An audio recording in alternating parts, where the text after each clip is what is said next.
प्रेम चिन्हेला ना याद में कवन जात है। प्रेमो ना चिन्हे कि निरउठ झूठ भात है। प्रेम चिन्हेला ना याद में कवन जात है। प्रेम चिन्हेला ना याद में कवन जात है। प्रेम ना चिन्हे कि निरउठ झूठ भात है। प्रेम चिन्हेला ना याद में कवन जात है।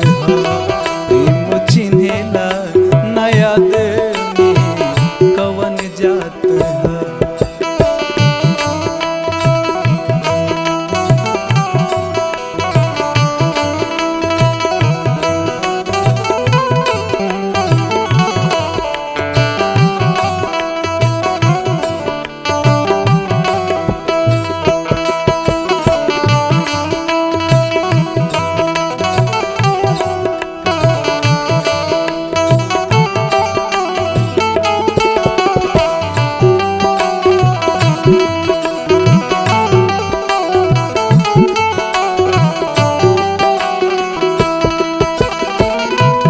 प्रेमो प्रभु जी के सबरी से साचा रहल।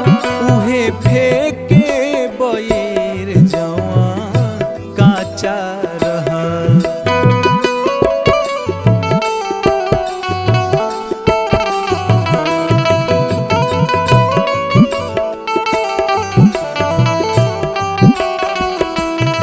प्रेमो प्रभु जी के सबरी से साचा रहल।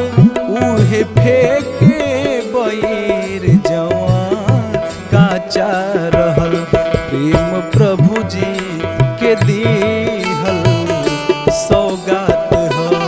प्रेम प्रभु जी के दीहल सौगात है। प्रेम चिन्हेला ना याद में कवन जात है। प्रेम चिन्हेला ना याद में कवन जात है।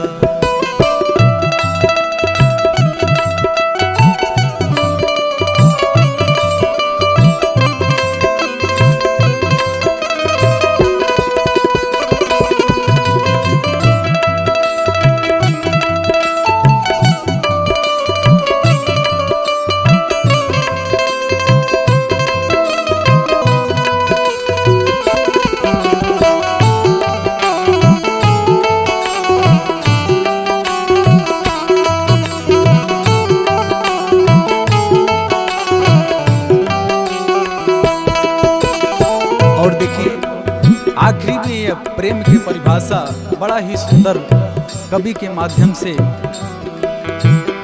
शब्द बा।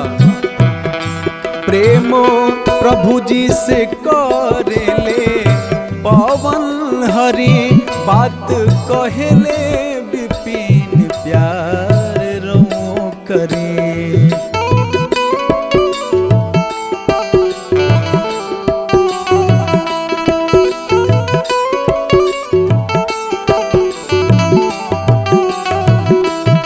प्रेमो प्रभु जी से करेले पवन हरि बात कहेले विपिन प्यार रो करे। प्रेम दुनिया में अमृत के बरसात है। प्रेम दुनिया में अमृत के बरसात है। प्रेम चिन्हेला ना याद में कवन जात है। प्रेम चिन्हेला ना याद में कवन जात है। प्रेम ना चिन्हे कि निरउठ झूठ भात है।